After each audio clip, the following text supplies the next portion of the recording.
Thought I'd do a quick look at this very interesting find I found at a flea market. Um, I'm not really sure what it is, to be honest with you. I just know that it is made by the American Optical Company. And it's a scientific instrument division.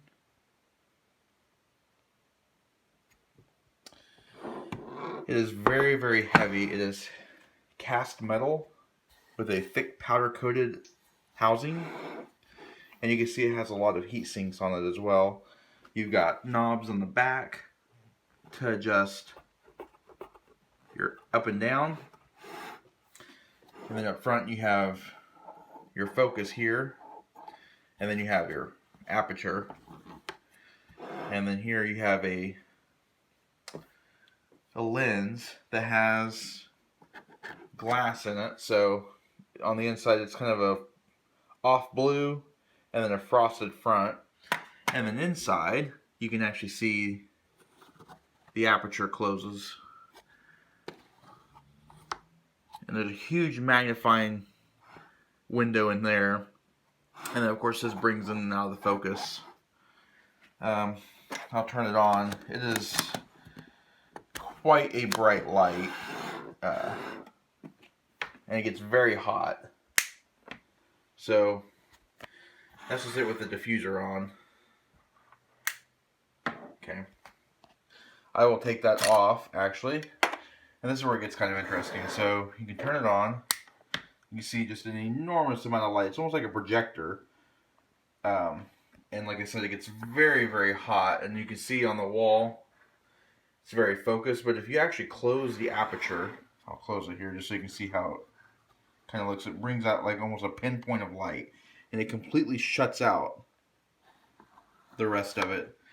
And actually, if you do it, if you're bringing the focus enough,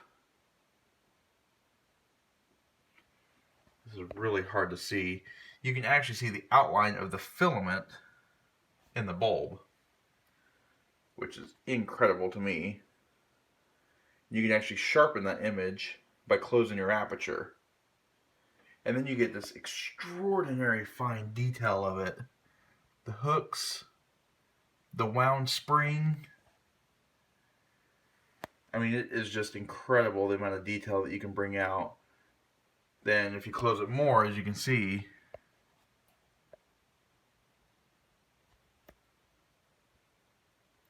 I mean, how cool is that? That's pretty cool, I think. Anyway, and then we'll go ahead and take it apart here in a minute.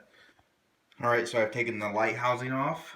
Here's my lens diffuser. Here's the back side of the element. It's basically your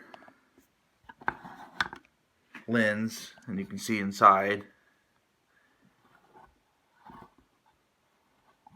Just closes up. You can't really see because of the way there's so much magnification going on.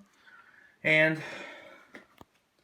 here is the other end of it. This is the light bulb that it uses. There's a concave mirror behind it. It just basically shoots the light back, which is where, if you remember back at the light reflecting onto the wall, you almost saw a double image of the filaments, and that's why. And there's the connector there. And that bulb looks like it's very hard to replace if it ever blows. So it is a 120 volt, 100 watt bulb. I'll turn it on without the casing just so you can kind of see how bright it is. And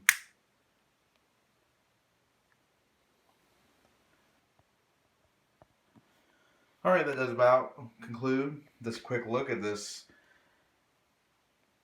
American Optical Company Scientific Instrument Division thing, light. If anybody has any idea of what this would have been used for or anything like that, or may have used it in the past, please feel free to let me know, because I'm very interested in it. I only picked it up at a flea market, like I said, for I think it was $20, and I just liked the way it looked. Didn't know it worked, and then I took it home and I cleaned it up and plugged it in, and lo and behold, I mean, it works perfectly. So I'd like to know a little bit more about it. So if anybody knows anything about it, please feel free to let me know, and I'd much appreciate it. Thanks.